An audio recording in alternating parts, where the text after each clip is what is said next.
اللهم صل على محمد وعلى آل محمد كما صليت على إبراهيم وعلى آل إبراهيم إنك حميد مجيد. اللهم بارك على محمد وعلى آل محمد كما باركت على إبراهيم وعلى آل إبراهيم إنك حميد مجيد. قال الله تبارك وتعالى في القرآن المجيد والفرقان الحميد: أعوذ بالله من الشيطان الرجيم. بسم الله الرحمن الرحيم.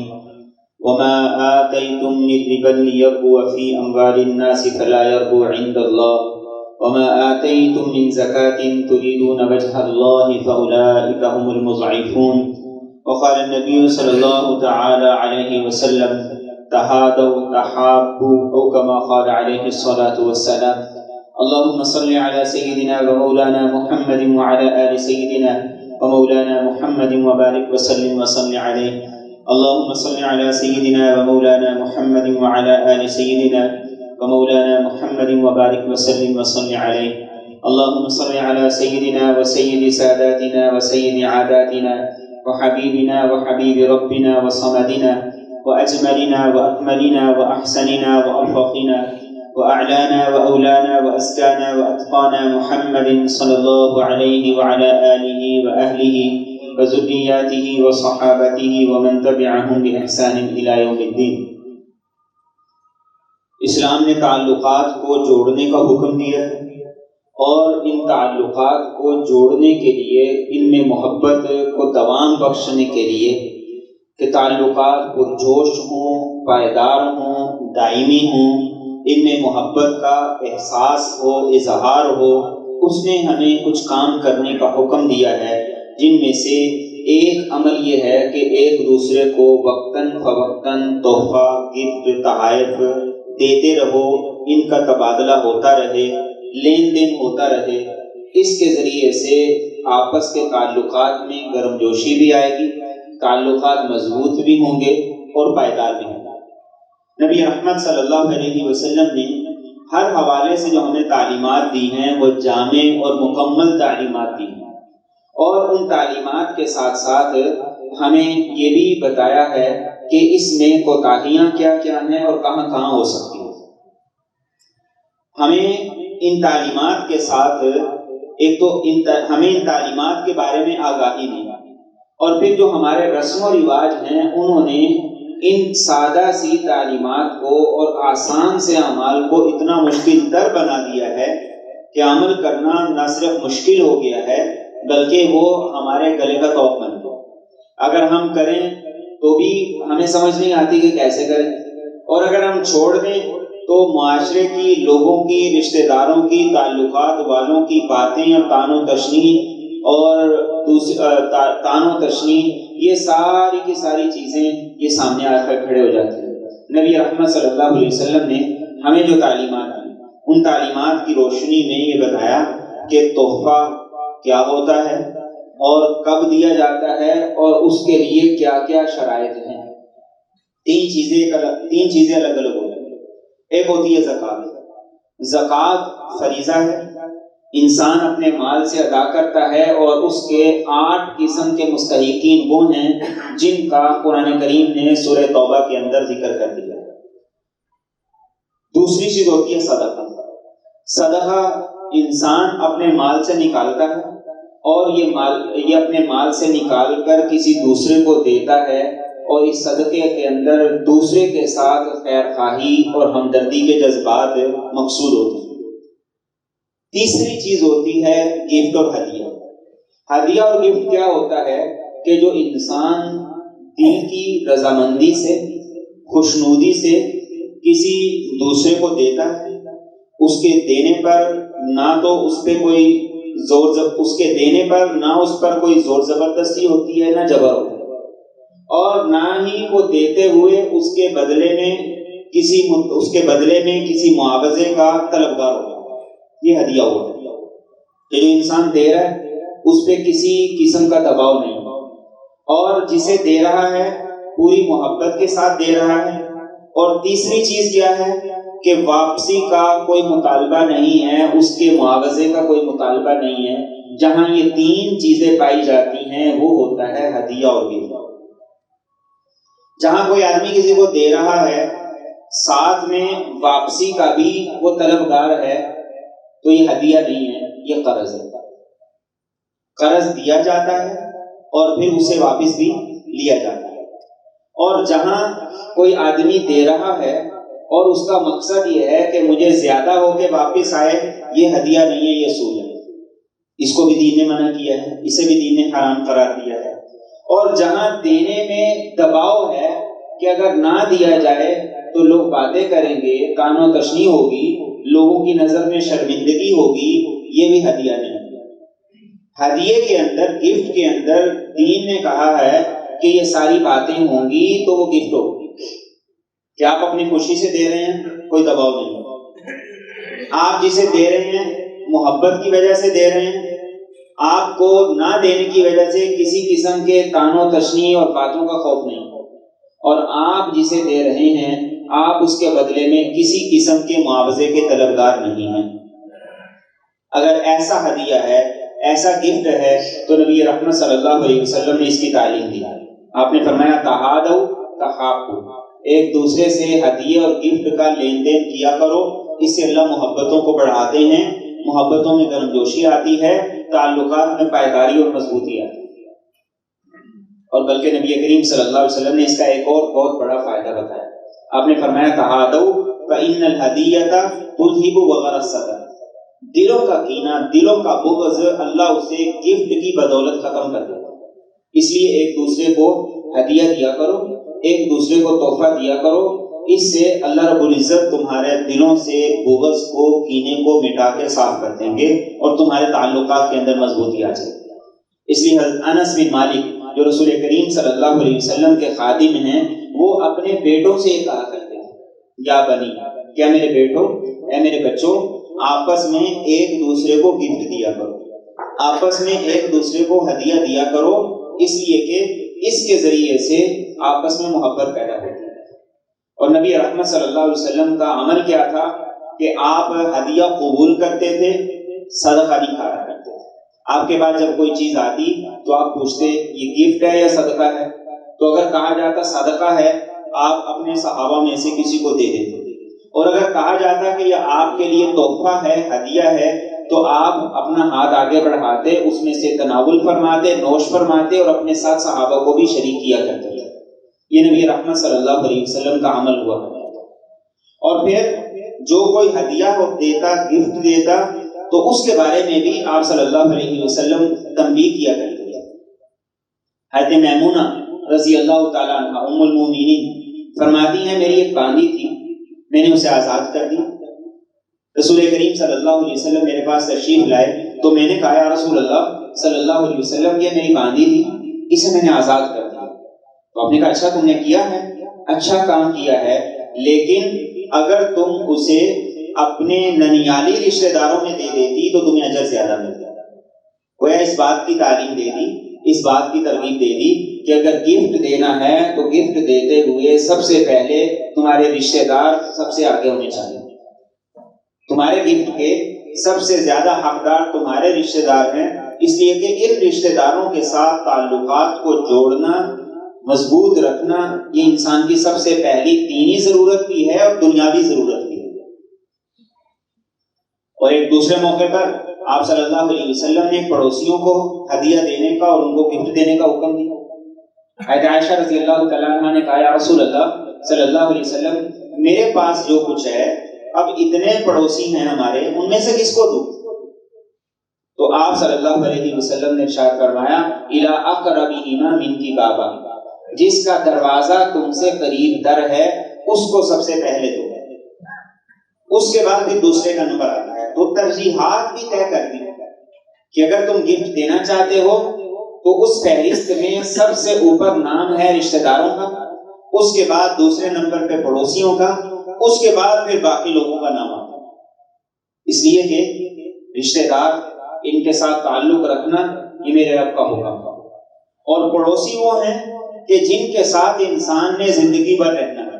رشتہ دار تو ہو سکتا ہے کوئی دوسرے شہر میں رہتا ہے، تو کوئی دوسرے ملک میں رہتا ہے، کوئی دوسرے محلے میں رہتا ہے، اس پڑوسی کے ساتھ زندگی گزارنی ہے، اس پڑوسی کے ساتھ میری نسلوں نے زندگی اور وقت گزارنا ہے، اس لیے فرمایا کہ ان پڑوسیوں کو ہدیہ دیا کرو، ان کو گفٹ دیا کرو، اور ان میں بھی ترجیحات کے ساتھ، جس کا دروازہ زیادہ قریب ہے اس کو پہلے، اور اس کے بعد اگر گنجائش ملتی ہے پھر دوسروں کو، پھر اس کے بعد اگلوں کو۔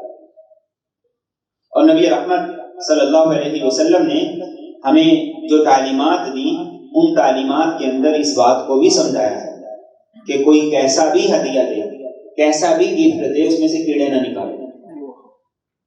ہدیہ گفٹ ہی ہوتا ہے، چاہے وہ کیسا ہی کیوں نہ ہو۔ اگر اس میں سے تم کیڑے نکالنے لگ جاؤ گے، اگر اس کو تم حقیر سمجھو گے، تھوڑا سمجھو گے، تو فرمایا کہ یہ گویا کہ اس کی ناقدری ہے۔ اس لیے خاص طور پہ خواتین کو آپ نے مخاطب کرتے ہوئے فرمایا، یا نساء المسلمات لا تحقرن جارۃ لجارها ولو فرسن شاۃ۔ عربوں کے ہاں پورا جانور کھایا جاتا ہے، عربوں کے ہاں پائے کھانے کا کوئی رواج نہیں۔ رسول کریم صلی اللہ علیہ وسلم نے خواتین کو مخاطب کرتے ہوئے فرمایا، اس لیے کہ خواتین میں کیڑے نکالنے کی زیادہ عادت ہوتی ہے، ان کے اندر یہ خامی زیادہ ہوتی ہے۔ اب تو مردوں میں بھی بہت زیادہ ہو گئی کہ ہم نے اسے کیا دیا تھا اور اس نے بدلے میں کیا دیا، ہم نے اسے کتنا اچھا دیا تھا، اس نے کیسا گھٹیا دیا۔ کوئی کلر تو ایسا ہوتا ہے جو اچھا لگتا، کوئی چیز تو ایسی ہوتی جو اچھی لگتی۔ تو نبی رحمت صلی اللہ علیہ وسلم نے خواتین کو مخاطب کرتے ہوئے فرمایا، کوئی پڑوسن تمہارے گھر کچھ بھی بیچ دے، آپ نے فرمایا اسے حقیر نہ سمجھو، اسے ہلکا نہ سمجھو، اس میں کیڑے نہ نکالو، اس میں عیب نہ نکالو۔ ولو فرسن شاۃ، آپ نے فرمایا کوئی بکری کا کھر بھی تمہیں بیچ دیتا ہے، پورا پایا بھی نہیں، آدھا پایا بھی تمہیں بیچ دیتا ہے، فرمایا اس کو بھی حقیر نہیں سمجھو۔ اور ایک دوسرے موقع پر آپ نے ارشاد فرمایا کہ اگر کوئی جلا ہوا کھر بھی بیچ دیتا ہے، یعنی پایا بھی ایسا ہے جو اس نے بھون دیا ہے لیکن صحیح طریقے سے بھونا نہیں، تو آپ نے فرمایا اگر کوئی وہ ہدیہ دے کے جاتا ہے اسے بھی حقیر نہ سمجھو، اسے بھی کمتر نہ سمجھو، اور اس کے اندر بھی عیب اور کیڑے نہ نکالو۔ یہ ہدیے اور گفٹ کے جو لوازمات ہیں، ان لوازمات کا حصہ ہے۔ آج ہم ہر چیز کو پیسے کے ساتھ توڑتے ہیں، آج ہم ہر چیز کو اپنے اعتبار سے سوچتے ہیں، اپنے اعتبار سے دیکھتے ہیں۔ نبی رحمت صلی اللہ علیہ وسلم نے ہمیں اسی بات کی تعلیم دی، اور ہدیہ اور گفٹ یہ دینے والے کی استطاعت کے مطابق ہے، جس کو دیا جا رہا ہے اس کی حیثیت وسعت کے مطابق نہیں۔ دینے والا اپنی استطاعت اور وسعت کے مطابق دے، یہی دین کہتا ہے۔ وگرنہ اگر دوسرے کی استطاعت اور وسعت کو دیکھا جائے جسے دیا جا رہا ہے، دین نے ہمیں اس کا اعتبار کرنے کا حکم نہیں دیا۔ ہمارا معاملہ برعکس ہے، کوئی ملازم، کوئی ڈرائیور، کوئی مالک، اگر وہ اپنے مالک کے لیے جس کے پاس کام کرتا ہے، جس کی فیکٹری میں وہ ملازم ہے، اس کے لیے کوئی ہدیہ دیکھتا ہے، گفٹ دیکھتا ہے، تو کیسا دیکھتا ہے؟ اچھا سا۔ اور کسی آدمی نے اپنے ملازم کو گفٹ دینا ہے یا کسی کام والی کو گفٹ دینا، تو کہتے ذرا ہلکا سوٹ دکھا دیں، کام والی کو دینا۔ دین کیا کہتا ہے؟ دین کہتا ہے اس کے برعکس، تم صاحب حیثیت ہو، اپنی حیثیت کے مطابق دو۔ یہ نہ دیکھو وہ ملازم ہے، وہ ڈرائیور ہے، وہ ہمارے گھر میں خاتون کام کرتی ہے، اور جو نچلی حیثیت کا ہے اس کو بھی یہ کہا کہ تم بھی اپنی حیثیت کے مطابق دو۔ یہ دین کی وہ تعلیمات ہیں جنہیں نظر انداز کرنے کی وجہ سے سارے کا سارا معاملہ الٹ پلٹ ہو۔ اور پھر اولاد کو اگر گفٹ دینا ہے تو نبی رحمت صلی اللہ علیہ وسلم نے اس کے بارے میں بھی ہدایات دی۔ نعمان بن بشیر رضی اللہ تعالیٰ عنہ کہتے ہیں کہ میرے والد نے مجھے گفٹ دی، تو میری والدہ حضرت عمرہ رضی اللہ تعالیٰ عنہ انہوں نے کہا یہ جو گفٹ ملا ہے اس پہ رسول کریم صلی اللہ علیہ وسلم کی گواہی ڈلوا دو۔ کہتے ہیں میرے والد نے مجھے ساتھ لیا، آپ کے پاس پہنچے تو نبی رحمت صلی اللہ علیہ وسلم سے عرض کی، یا رسول اللہ صلی اللہ علیہ وسلم یہ میرا بیٹا ہے، میں نے اسے یہ گفٹ دیا ہے، آپ اس پہ گواہی ڈال دیں۔ تو نبی رحمت صلی اللہ علیہ وسلم نے پوچھا کہ بتاؤ سارے بچوں کو گفٹ دیا ہے یا صرف اسی کو دے رہے؟ تو کہا یا رسول اللہ صرف اسی کو دے رہا ہوں، باقی تو نہیں دیا سب کو۔ تو آپ نے فرمایا فاتقوا اللہ واعدلوا بین اولادکم، آپ نے فرمایا اللہ سے ڈرو اولاد کے درمیان میں برابری کیا کرو، اور کہا کہ اس ظلم پر میں گواہی نہیں دیتا، واپس چلے جاؤ۔ وہ واپس گئے اور بیٹے سے ہدیہ واپس لے لیا کہ سب کو اس طرح برابری کے ساتھ دینے کی استطاعت اور گنجائش تو ہے نہیں، واپس لے۔ تو اولاد کے اندر بھی برابری کرنے کا دین نے ہمیں حکم دیا ہے۔ آج بسا اوقات ماں باپ بھی اولاد کے اندر برابری نہیں کر رہے ہوتے، ماں باپ بھی اولاد کے اندر برابری نہیں کر رہے ہوتے، وہ بھی اپنے اپنے مفاد کو دیکھ رہے ہوتے۔ جو بیٹا خدمت کرتا ہے، جس بیٹے کے پاس رہ رہے ہیں، اس کو دوسروں پہ ترجیح دے دیتے، اور ترجیح دینے کی وجہ صرف یہ ہے، دین ہمیں کیا کہتا ہے کہ اگر اولاد کو گفٹ دینا ہے تو اس میں بھی برابری کرو۔ رسول کریم صلی اللہ علیہ وسلم نے اس کو بھی جرم قرار دیا ہے، ظلم قرار دیا ہے کہ کوئی آدمی اولاد میں سے کسی کو گفٹ دے اور باقیوں کو نظر انداز کرے۔ تو دین ہمارا جب ہمیں ہماری اولاد کے بارے میں اتنی تعلیم دیتا ہے تو باقی تعلقات، باقی معاملات کے بارے میں تو ہمیں اور زیادہ سنجیدگی کے ساتھ دیکھنا چاہیے۔ اور پھر کسی کے کہنے سے کوئی گفٹ نہیں بن جاتا، کسی کے کہنے سے کوئی تحفہ نہیں بن جاتا کہ کوئی آدمی کہتے ہیں میں آپ کو تحفہ دے رہا ہوں تو اس کے کہنے سے وہ تحفہ نہیں بن جاتا۔ رسول کریم صلی اللہ علیہ وسلم نے ایک شخص کو بھیجا کہ جاؤ اور لوگوں سے جو ٹیکس ہے، جزیہ ہے، زکوٰۃ اکٹھی کر کے لاؤ۔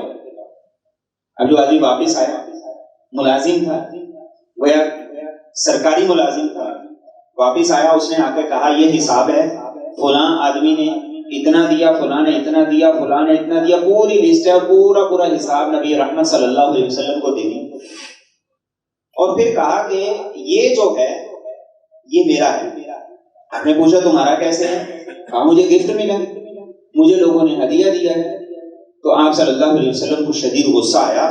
صحابہ فرماتے ہیں کہ آپ منبر پہ تشریف فرما ہوئے، اور منبر پہ تشریف فرما ہونے کے بعد آپ نے خطبہ ارشاد فرمایا، اور آپ نے فرمایا کہ لوگوں، تم میں سے جب کسی آدمی کو میں کوئی عہدہ دے دیتا ہوں، کوئی سرکاری ڈیوٹی، کوئی ذمہ داری دے دیتا ہوں، اور وہ اس پہ بیٹھنے کے بعد اپنی ذمہ داری پوری کرتا ہے، ذمہ داری میں کوئی کوتاہی نہیں کرتا، ذمہ داری پوری کرتا ہے، لیکن اس ذمہ داری کی ادائیگی میں جن لوگوں سے اس کا واسطہ پڑتا ہے، کہتا ہے کہ فلاں نے مجھے گفٹ دیا، فلاں نے مجھے گفٹ دیا، تو کہا سنو کہ یہ آدمی اپنی ماں کے گھر کیوں نہیں بیٹھ گیا، پھر میں دیکھتا کہ اسے کوئی گفٹ دیتا ہے کہ نہیں دیتا۔ یہ نبی رحمت صلی اللہ علیہ وسلم کے جملے ہیں، ماں کے گھر بیٹھتا پھر میں دیکھتا کہ اسے کوئی گفٹ دیتا ہے کہ نہیں دیتا۔ یہ گفٹ تمہیں دیا جا رہا ہے اس سرکاری عہدے اور سیٹ پر بیٹھنے کی وجہ سے، اس ذمہ داری کی وجہ سے، تو آپ نے فرمایا کہ یہ حرام ہے، اس کا لینا بھی حرام ہے۔ اور پھر آپ نے فرمایا کہ میں تمہیں تنبیہ کرتا ہوں، میں تمہیں تنبیہ کرتا ہوں، ایسا نہ ہو کہ کل قیامت کے دن تم میں سے کوئی آئے اور اس نے اگر بکری لی ہے تو یہ بکری اس کی گردن پہ بیٹھی ہوئی ہوگی، ممیا رہی ہوگی، میں کر رہی ہوگی، اور وہ میرے پاس آ کر کہے کہ میری سفارش کر دیجئے، میں کل قیامت کے دن اس کی سفارش نہیں کروں۔ فرمایا جو کرپشن میں کوئی گائے کرپشن میں لے لے گا، کوئی گائے اس طرح ہدیہ اور گفٹ لے لے گا اور کہے گا مجھے گفٹ ملا ہے، جبکہ وہ گفٹ نہیں ہے، تو قیامت کے دن وہ اس کی گردن پہ بیٹھی ہوئی ہوگی، بول رہی ہوگی، اور وہ میرے پاس آئے اور آ کے مجھے کہے کہ یا نبی اللہ، یا رسول اللہ، میری سفارش کر دیجیے، میں اس کی سفارش نہیں کروں۔ فرمایا جس نے اونٹ ایسے کرپشن میں کسی سے گفٹ کر لی، جس نے اونٹ کسی سے ایسے گفٹ لے لیا ہے، تو آپ نے فرمایا کل قیامت کے دن وہ اونٹ اس کی گردن پہ بیٹھا ہوا ہوگا اور وہ روتا چلاتا میرے پاس آئے گا، یا رسول اللہ، یا نبی اللہ صلی اللہ علیہ وسلم، کہ آپ میری سفارش کر دیجئے۔ فرمایا کل قیامت کے دن میں اس کی سفارش نہیں کروں گا۔ عہدوں کے ساتھ ملنے والے گفٹ کہنے سے گفٹ نہیں بن جاتے، کہنے سے تحفہ نہیں بن جاتے، جب تک کہ وہ لینے والا واقعتاً اس کا حقدار نہ ہو۔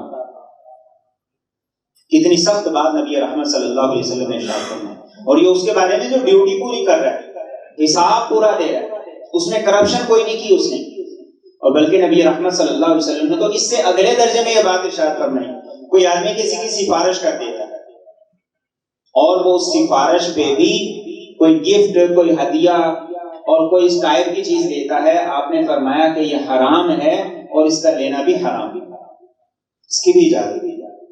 گفٹ کا لین دین کس کے ساتھ ہے؟ جس کے ساتھ عام حالات میں لین دین ہے، اب کرسی پہ کوئی آدمی بیٹھ گیا ہے جو پہلے اس کو گفٹ دیتا تھا، اب بھی وہ دے یہ گفٹ ہے. تو نبی رحمت صلی اللہ علیہ وسلم نے ہمیں تمام تر باتیں واضح کر کے اس لیے بتائی ہیں تاکہ حلال اور حرام کے فرق کو سمجھیں. اس لیے بتائی ہیں تاکہ لین دین کے معاملے میں ہم یہ دیکھیں کہ شریعت اس معاملے میں ہمیں لینے دینے کی اجازت بھی دیتی ہے یا نہیں دیتی. اور پھر جب گفٹ دیا تو قرآن کریم نے کہا کہ اپنی وسعت اور استطاعت کے مطابق بہتر سے بہتر کرنے کی کوشش کرو. اپنی وسعت اور استطاعت کے مطابق اچھا دینے کی کوشش کرو. اور ظاہری بات ہے عام حالات میں ہر آدمی کی یہی کوشش ہوتی ہے کہ میں دوسرے کو اچھا کروں. قرآن کریم نے اسی بات کی طرف اشارہ کیا وَلَا تَيَمَّمُوا الْخَبِيثَ مِنْهُ تُنْفِقُونَ وَلَسْتُمْ بِآخِذِيهِ. فرمایا کہ جیسا تم پسند نہیں کرتے ہو تو ویسا دوسروں کو بھی نہ دو. اپنے اعتبار سے اچھا دو. جب اپنے اعتبار سے اچھا دے دو تو اب دوسرے کی ذمہ داری ہے کہ وہ اسے خوش دلی کے ساتھ فراخ دلی کے ساتھ قبول کرے. اور پھر اگلی بات کیا ارشاد فرمائے؟ ابو ذر غفاری رضی اللہ تعالیٰ عنہ فرماتے ہیں رسول کریم صلی اللہ علیہ وسلم نے ارشاد فرمایا ثلاثۃ لا یکلمہم اللہ یوم القیامہ. 3 قسم کے لوگ ایسے ہیں جن سے قیامت کے دن اللہ گفتگو نہیں کرے گا. ولا ينظر الیہم یوم القیامہ. قیامت کے دن اللہ ایسی لوگوں کی طرف نظر رحمت نہیں کرے گا. ولا یزکیہم. ایسے لوگوں کو اللہ گناہوں سے پاک نہیں کریں گے. ولہم عذاب علیم. انہیں دردناک عذاب ہوگا، سزا ہوگی. تو ابو ذر غفاری کہتے ہیں خابوا وخسروا من هم یا رسول اللہ صلی اللہ علیہ وسلم. یہ لوگ تو بڑے ناکام نامراد ہو گئے کہ جن کی طرف قیامت کے دن اللہ نظر کرم نہیں کریں گے، نظر رحمت نہیں کریں گے، ان سے کلام نہیں کریں گے اور ان کو اللہ گناہوں سے پاکیزہ نہیں کریں گے. دردناک عذاب ہوگا. کون بدبخت لوگ ہیں؟ آپ نے فرمایا 3 قسم کے لوگ ہیں. 3 قسم کے لوگ ہیں. ایک آپ نے فرمایا المنان. جو آدمی دوسرے کے ساتھ نیکی کرے، دوسرے کو ہدیہ دے، گفٹ دے اور پھر اس پر احسان جتلائے، اللہ کل قیامت کے دن اس کے ساتھ نہ گفتگو کریں گے، نہ کلام کریں گے، نہ گناہوں سے پاک کریں گے. اور دوسرا آپ نے ارشاد فرمایا جو آدمی تکبر کی وجہ سے اپنے کپڑوں کو گھسیٹتا ہے، ٹخنوں سے نیچے رکھتا ہے، اللہ قیامت کے دن اس کے ساتھ بھی ہم کلام نہیں ہوں گے. اور تیسرا آپ نے فرمایا المنفق سلعتہ بالحلف الکاذب. جو آدمی جھوٹی قسم کھا کے اپنا سودا، اپنا مال بیچتا ہے، قیامت کے دن اللہ نہ اس کی طرف نظر کرم کریں گے، نہ اس سے گفتگو کریں گے، نہ اس سے کلام کریں گے اور ایسے لوگوں کو بڑا دردناک قسم کا عذاب ہوگا. اس لیے قرآن کریم نے بھی کہا یا ایھا الذین آمنوا لا تبطلوا صدقاتکم بالمن والأذى. اپنی نیکیوں کو احسان جتلا کر ضائع نہ کرو. جس کے ساتھ نیکی کر دی ہے وہ اللہ کی رضا کے لیے کی، وہ اللہ کی خوشنودی کے لیے کی ہے. اللہ سے اس کے معاوضے اور اجر کے طلبگار بنو. موقع آنے پر یہ کہنا کہ میں نے فلاں کے ساتھ یہ نیکی کی، اس موقع پر یہ کی، اس موقع پر یہ کی، انسان کی یہ ساری نیکیوں پہ، انسان کی ساری نیکیوں پہ اس احسان جتلانے کی وجہ سے پانی پھر جاتا ہے.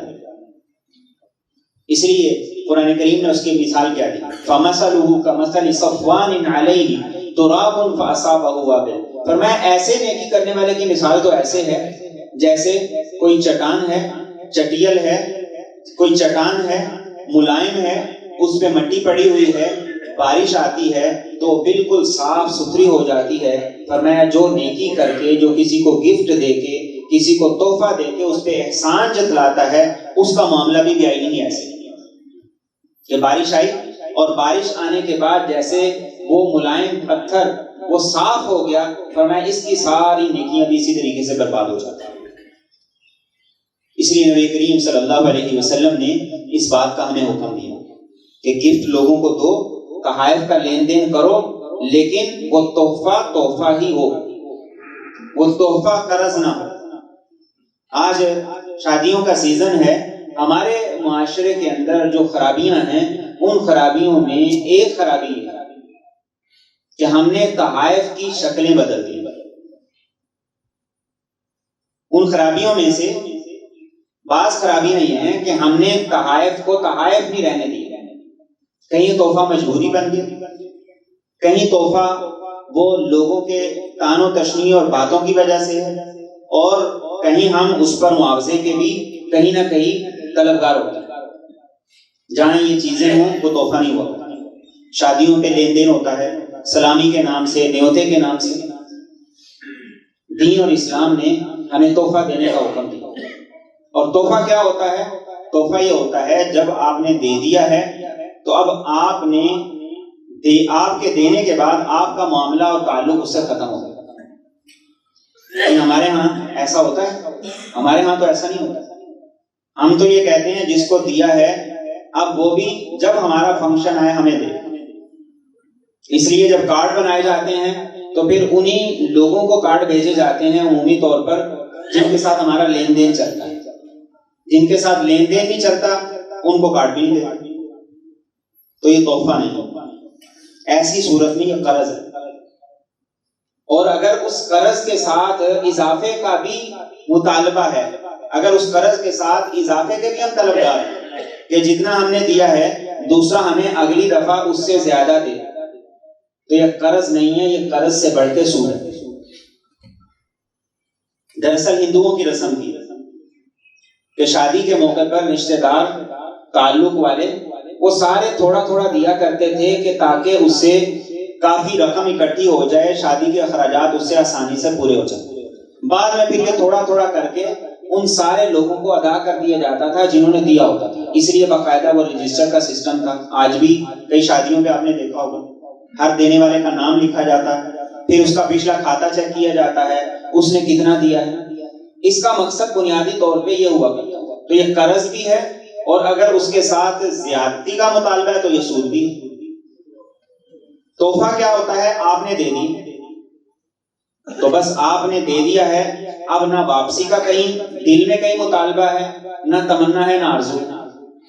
ہم نے کسی کو دیا ہے اور وہ ہماری شادی میں خالی ہاتھ ہم سے سلام لے کے چلا جاتا ہے, وہ کہتا ہے یہ السلام علیکم, یہی سلامی ہے. تو ہم کیا سوچتے ہیں کہ میں نے تو اس کو 5,000 دیا تھا, 10,000 دیا تھا اور یہ خالی سلام کر کے جا رہا ہے. تو یہ تحفہ نہیں ہم دے. تحفہ وہ ہے جو دے دیا اور بھول گئے. ہم اسے تحفہ کہیں تو ہمارے کہنے سے تو تحفہ نہیں بن جائے. وہ تحفہ تھوڑی ہوتا ہے جو مٹن کھا کے زیادہ ہو جائے اور چکن کھا کے تھوڑا ہو جائے. وہ تحفہ تھوڑی ہوتا ہے کہ جہاں پہ پیسے پورے کرنے کی نیت بھی ساتھ ہو کہ 2,000 سلامی دینی ہے, چلو ساتھ ایک بچہ بھی لے جاتے ہیں تو دونوں مل کے کھائیں گے 3 دن, تو اس کے بعد 2,000 دے دیں گے, کوئی بات نہیں ہے.